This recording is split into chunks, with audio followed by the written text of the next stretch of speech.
진공 상태에서 자유 낙하하는 쇠구슬의 위치를 0.1초 간격으로 기록한 것이고요. 보기에서 이제 가의 값을 물어보고 있고, 뭐 니은 쇠구슬의 속도는 일정하게 증가하였다. 디귿 쇠구슬의 가속도는 일정하였다. 우선 이제 자료를 보기 전에요. 진공 상태에서 마찰이 없다는 얘기죠. 자유 낙하하는 쇠구슬, 그러면 자유 낙하하는, 진공 중에서 자유 낙하하는 쇠구슬은 등 가속 운동을 하겠네요. 그래서 가속도 값이 중력 가속도 g 이제 9.8 m/s의 제곱이라는 등 가속도 운동을 할 거고요. 그러면 등 가속 운동을 하였다. 예, 시간에 따라서 그 가속도에 해당하는 크기만큼 속력이 증가했다는 얘기잖아요. 그래서 속력이 일정하게 증가하였다. 그래서 등, 가, 속도가 일정하게 증가하는 운동이다라는 이야기가 되는 거죠. 그래서 니은 쇠구슬의 속도는 일정하게 증가하였다. 등 일정하게, 가 증가하다. 뭐가? 속도가. 그래서 니은 옳은 문장이 되는 거고, 디귿 쇠구슬의 가속도는 일정하다. 그렇죠. 또한 등 가속도 운동이라는 것은 또 이런 또 의미를 갖고 있죠. 등 일정하다. 뭐가? 가속도가. 그래서 가속도가 일정한 운동이다. 그래서 디귿 쇠구슬의 가속도는 일정하다. 역시 디귿 옳은 문장이 되겠죠. 그 다음에 이제 기억, 가의 값을 이제 우리가 찾아야 되는데요. 평균 속력을 지금 물어보고 있죠. 우리 평균 속력은 구간 시간에 따른 구간 거리. 그래서 구간 시간에 따른 구간 이제 거리로 나타낼 수가 있다.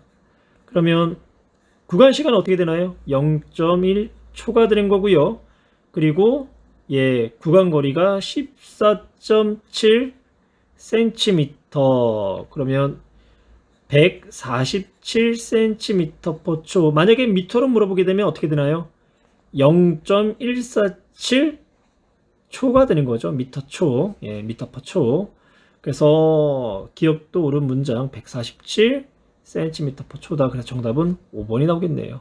같은 높이에서 같은 질량의 물체 A와 B를요, 수평 방향으로 동시에 던졌대요. 그러면 같은 높이에서 물체를 던졌기 때문에 A와 B는 같은 시간 동안 같은 높이만큼을 낙하하여 같은 시각의 지면에 도착을 하겠죠. 그런데 수평 성분에 대해서는 A가 B보다 어때요? 더 멀리 이동을 했죠. 그러면 수평 성분에 대해서 A의 이제 물체에 더 빠른 속력으로 집어 던졌다라는 이야기가 되는 거고, 또한 두 물체는 연직 방향에 대해서는 가속도가 g인 중력 가속 운동을 한다. 9.8 m/s의 제곱이라는 등 가속 운동을 한다. 보기에 기억. 옥상에서 수평 방향의 이제 속도의 크기는 A가 B보다 크다. 예, 옳은 문장이고요. 같은 시간 동안 더 수평 성분에 대해서 더 많이 이제 이동을 했기 때문에 아니죠. A, B가 먼저 지면에 도착한 게 아니라 동시에 같은 높이에서 떨어졌으니까 예, 같은 시각에 이제 도착을 하는 거고요. 두 물체가 운동하는 동안 연직 방향의 가속도는 그렇죠. 예, 같죠. 그래서 정답은 기억과 디귿 4번. 그러니까 지면으로부터 높이가 같은 두 지점에서 역시 A, B를 수평 방향으로 각각 V와 이제 10m/s로 던졌대요. 계속 반복되는 문제죠. 그래서 통합각에서는 뭐 거의 모든 문제가 같은 이제 높이에서 수평 방향으로 물체를 집어 던졌을 때 이제 이런 형태로 문제가 나오니까 이제 이런 형태의 유형의 문제를 이제 기억하고 문제를 이제 푸시면 돼요. 그럼 한번 볼까요? A하고 B를 같은 높이에서 집어 던졌다. 수평 방향으로. 그러면 같은 이제 시각의 지면에 도달하겠죠. 그런데 A는요, 수평 성분에 대해서는 10m/s라는 이제 등속 직선 운동을 이제 하게 되는 거고, 그러면 처음에 이제 물체를 집어 던졌을 때의 위치가 요 위치가 되는 거고요. 이제 수평면 성분에 대해서 도착할 때가 이제 20m가 되는 거죠. 20m. 근데 10m/s로 집어 던졌다는 얘기는요, 1초당 10m씩 이동했다는 얘기잖아요. 그래서 이제 1초일 때는 이제 10m를 이동했고 또 1초가 지난 후에 10m가 이동했기 때문에 총 20m를 이동한 거고, 그러면 B도 2초 동안 요 위치에서 요 위치까지 2초 동안 이동했다는 얘기죠. 그리고 속력은 일정하다. 그러면 이제 20m씩 이동했다는 얘기네요. 1초당. 그래서 V의 속력은 수평 성분에 대해서는 A보다 이제 2배가 큰 20m/s 이제 세크가 되는 거고요. 그래서 니은 V는 20이다. 옳은 문장이 되는 거고요. 그 다음에 기억. A, B가 운동하는 동안 작용하는 힘의 크기를 물어봤는데요. 이때 둘 다 이제 중력이라는 힘을 받는 거죠. 그래서 질량에다가 이제 중력과 속도치. 중력과 속도치 값은 일정하잖아요. 뭐 그렇다고 떨어진 동안 질량이 변하나요? 변하지 않죠. 그래서 둘 다 낙하하는 동안 작용하는 힘, 즉 중력은 각각 일정하다라고 이제 표현하시면 되는 거고요. 혹시 뭐 예를 들어서 A의 질량이 B의 질량보다 만약에 이제 크다라는 형태로 이제 문장이 주어졌다고 한다면, 그럴 때는 질량이 큰 A가 B보다 힘이 큰 거죠. 중력이 큰 거고. 하지만 가속도는 어떻다? 서로가 중력 가속도로 같다. 그래서 같은 시간 동안 같은 높이만큼을 이동할 수 있다. 그래서 같은 시각의 지면에 도달을 한다. 그래서 기억도 옳은 문장. 디귿. 지면에 도달하는 순간 연직 방향의 속도는 B가 A보다 크다. 연직 방향에 대해서는 등 가속 운동을 하잖아요. 등 가속 운동. 그러면 지면에 도달했을 때의 A와 B의 연직 방향에 대한 속도는 서로가 같다. 여기서는 중력 가속도를 10으로 놨죠. 10. 그러면 한번 계산해 볼까요? 지면에 떨어질 때까지 걸린 시간이 2초였죠. 2초. 그러면 1초당 속도가 얼마씩 증가한다? 10씩 증가한다. 그럼 처음에 수직 연직 성분에 대해서는 속도가 0이었어요. 그럼 1초가 지나면 연직 방향에 대해서 속도가 10만큼 증가해야 되니까 10이 되겠죠. 그리고 또 1초가 지나면 어떻게 돼요? 가속도 값이 10이 되기 때문에 10이 더 증가한 2초일 때는 A하고 B가 둘 다 연직 방향에 대해서 20m/s로 같아야 된다. 라는 이제 내용까지 아셨으면 좋겠어요. 그래서 정답은 기억과 니은. 가는 아이들이 모여 공기게임을 하는 모습을 나타낸 거고요. 나는 공깃돌을 연직 위로 던질 때와 받을 때의 모습을 나타냈어요. 기억. 가에서 공깃돌이 올라가는 동안이란 얘기는 이 공깃돌의 운동 방향, 즉 속도의 방향이 어느 쪽인가요? 위쪽이란 얘기죠. 그래서 공깃돌의 운동 양의 방향은 중력 방향이다. 중력 방향은 어딘가요? 중력 방향은 아래죠. 우리 운동량 어떻게 표현하나요? 운동량은 질량에다가 속도가 되는 거죠. 속도 운동량의 방향. 질량은 방향이 없잖아요. 속도가 방향이 있는 거잖아요. 공깃돌이 위쪽으로 올라갈 때는 위쪽 방향. 그럼 운동량의 방향은 위쪽 방향. 공깃돌이 아래로 떨어질 때는 운동량의 방향 역시 아래 방향.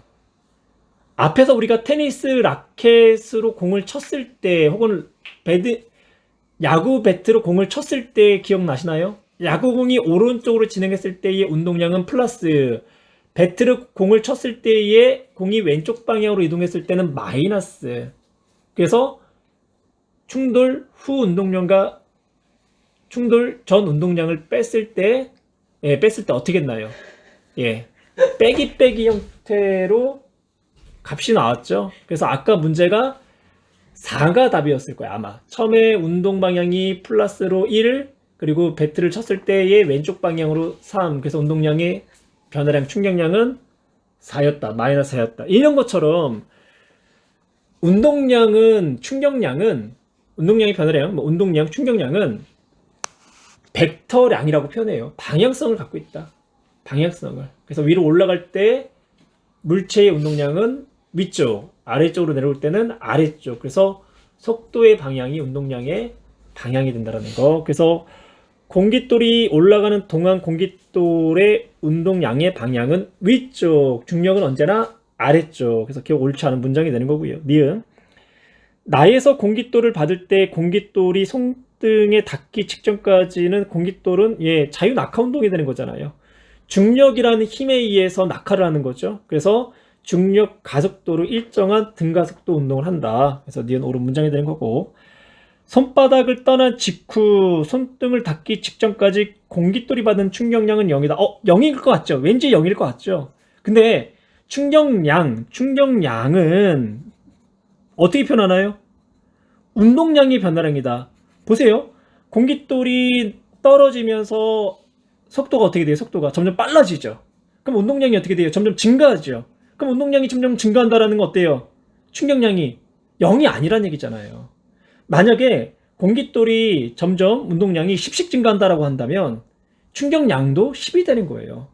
왜? 속도가 빨라지면서 운동량이 증가하니까 그만큼 충격량을 받았다라고 표현을 하는 거죠. 그래서 정답은 니은. 정지 있는 물체에, 그럼 정지했다라는 거는 운동량이 얼마인가요? 운동량이 0인 거죠. 그리고 힘을 시간에 따라 나타낸 것이다. 4초 동안 물체가 받은 충격량은 그래프의 밑면적이 되는 거죠. 24가 되는 거고. 그러면 여기서 이제 한 가지 더 질문을 던진다면 4초일 때의 물체의 운동량은 얼마가 될까요? 4초일 때의 물체의 운동량은 24가 될 거예요. 왜냐? 충격량이 운동량의 변화량, 그러면 운동량의 변화량, 즉 충격량 24가 되는 거죠. 그러면 4초일 때의 운동량에다가 0초일 때 운동량을 빼준 값이 24라는 얘기잖아요. 근데 처음에 어때요? 처음에 정지해 있죠? 그러면 처음에 운동량이 0이었으니까 4초일 때 운동량은 얼마가 된다? 24가 된다. 그래서 하나 더 이제 문제를 만들어 봤고요. 6번으로 이제 넘어갈게요. 6번. 6번 아까 이제 계속 언급했던 이제 문제인데요.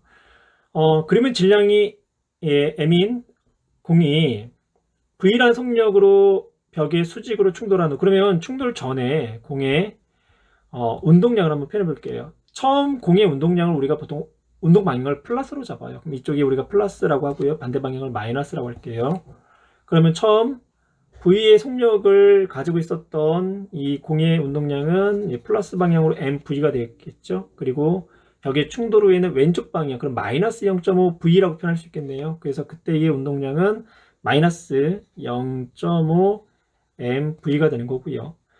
거기에서 이제 기억, 벽에 충돌한 후 공의 이제 운동량의 크기는 증가였다. 운동량 충돌 전에는 mv, 그리고 충돌 후에는 0.5 mv. 그래서 크기니까 이제 절대값을 이야기하면 되는 거고요. 그래서 운동량의 크기가 증가한 게 아니라 0.5 mv만큼 감소를 했네요. 니은 벽과 충돌 전후에 공의 운동량의 변화량의 크기를 물어봤죠. 운동량의 변화량 어떻게 됐나요? mv에서 0.5 mv로 얼마만큼 감소했나요? 0.5 mv만큼 감소했죠. 근데 이제 여기서 또 우리가 벽과 충돌 전후에 이제 공의 운동량의 변화량이 이제 단순하게 0.5 mv다라고 또한 우리가 이야기를 할 것 같아요. 그래서 이제 다시 한번 이제 니은을 이야기하기 위해서는 우리가 이제 공식대로 가자 이거예요. 공식대로. 그러면 이제 공식을 한번 써볼게요. 충격량은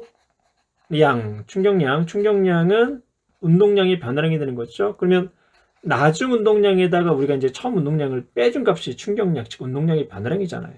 그럼 나중 운동량 어떻게 되나요? 나중 운동량, 처음 운동량의 방향이 플러스, 그럼 나중 운동량은 마이너스, 그러니까 마이너스 0.5 mv에다가 빼줘야죠. 뭐를요? 처음 운동량 플러스 mv. 왜? 오른쪽 방향을 플러스로 잡았으니까.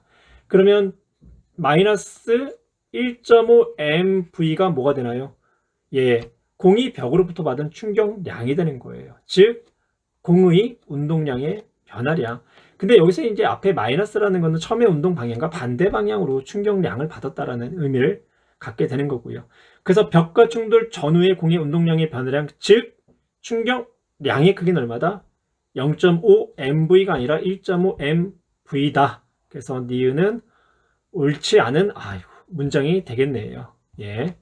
디귿. 충돌하는 과정에서 공이 벽으로부터 받은 충격량의 크기에 니은 똑같은 이야기죠. 니은과 디귿 똑같은 문장이잖아요. 운동량의 변화량, 그리고 공이 벽으로부터 받은 충격량. 그래서 눈치가 빠른 친구는 니은과 디귿의 답이 같아야 된다는 거를 아마 캐치를 했을 거예요. 그래서 니은은 틀렸고 디귿은 맞았다. 그래서 정답은 2번이 되는 거고요. 바로 7번 넘어갈게요. 7번은 우리가 이제 두 가지 방식으로 문제를 풀 수가 있는데요. 먼저 우리가 앞에서 배운 방식대로 한번 해볼게요. A하고 B가 충돌하는 과정 중에 A가 B에게 가한 충격력과 B가 A에게 가한 충격력은 서로가 작용과 반작용을 갖고 방향은 이제 반대가 된다는 거. 그리고 충돌하는 시간도 같죠. 그래서 A의 충격량과 B의 충격량이 어떻다? 같다. 단지 방향만 서로가 반대다. 운동량의 변화량 역시 크기는 같고 방향이 반대다라는 이제 이야기가 이제 되는 거죠. 그러면 이제 우리 A를 한번 볼까요? A의 운동량의 변화량을 볼게요. A의 운동량의 변화량, 즉 A의 충격량, A의 운동량의 변화량은 나중 운동량에다가 나중 충돌 후를 얘기하는 거죠. 나중 운동량에다가 이제 처음 운동량, 이제 전에 운동량이 되는 거고. 그러면 후의 운동량이 얼마인가요? 오른쪽 방향 우리가 플러스를 잡는다면 후의 운동량은 2가 되는 거고요. 전에 운동량은 10이 되는 거죠. 10. 그러면 그 차이가 얼마? 마이너스 8이다. 그러면 A의 운동량의 변화량은 마이너스 8. 그러면 B의 운동량의 변화량은 어떻게 될까요? 역시 8이 되는 거죠. 대신 어떻게 돼? 방향이 반대다. 그러면 A의 운동량의 변화량이 마이너스 8이면 B의 운동량의 변화량은 얼마? 플러스 8이 되어야 한다. 그럼 역시 마찬가지로 B의 이제 운동량의 변화량 후에다가 전을 뺄게요. 그러면 전에는 얼마였나요? 전에는 4, 2, 8이었죠. 8. 그래서 이제 8이었던 거고요. 8. 그럼 빼준 값은 마이너스 8. 그러면 이제 후는 질량 4에다가 속력 V 값이 되는 거죠. 그게 얼마다? 8이다. 그러면 4V 값은 얼마가 되나요? 16이 되는 거고 V는 얼마? 4m/s가 되더라. 그래서 정답은 4번이 되는데 이런 형태 말고 우리가 이제 그 통합과학에서는 잘 알려주지는 않은데요.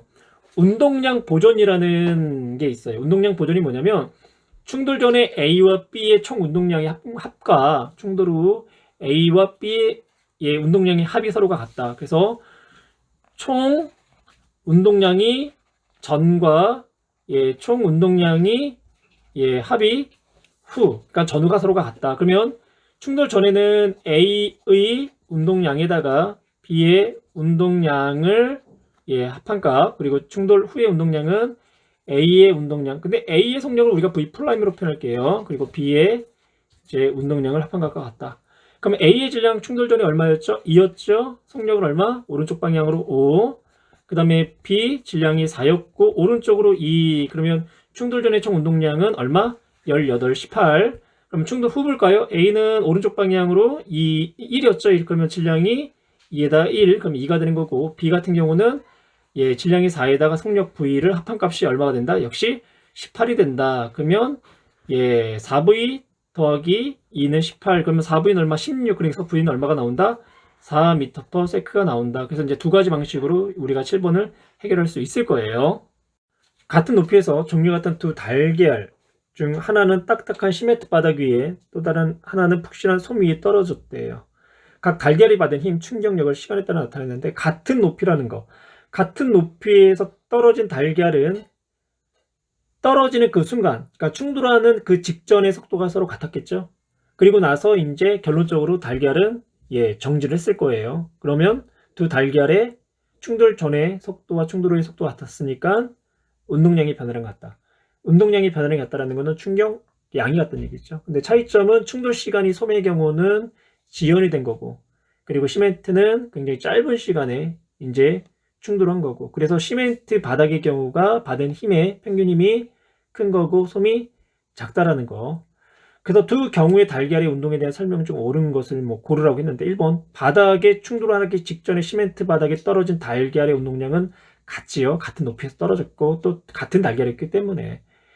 2번 바닥에 충돌 직후에는 솜이 떨어진 달걀의 운동량이 더 크다?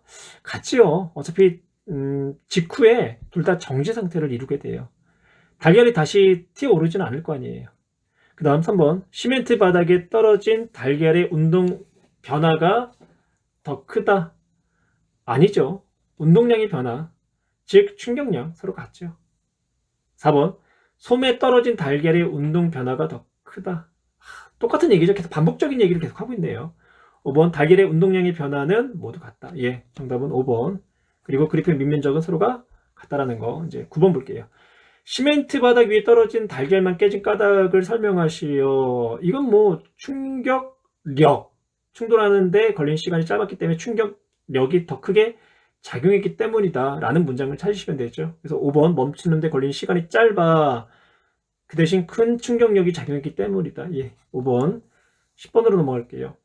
그러면 교통수단이나 일상생활에서 충돌에 대비하기 위한 장치의 예를 나타냈는데, 예, 첫 번째 그림은 자전거의 안장. 근데 그 안장에 예, 스프링이 연결되어 있는 거죠.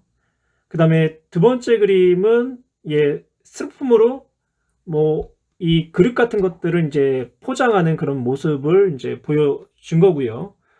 그럼 이제 1번부터 볼까요? 충돌 시간을 길게 하여 충격량을 크게 한다. 충돌 시간을 길게 하여 충격력을 작게 한다라고 해야 되겠죠.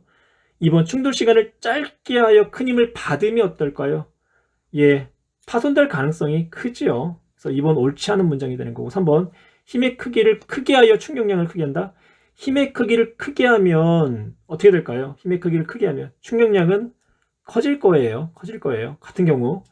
그러면 내용은 맞아요. 힘의 크기를 크게 하여 뭐 충격량을 크게 한다. 뭐 내용은 맞는데 그림하고는 적용이 되질 않는다라는 거죠. 그림은 충돌하는 시간을 지연시켜서 충격력을 감소시키는 그런 예에 해당하는 그림이잖아요.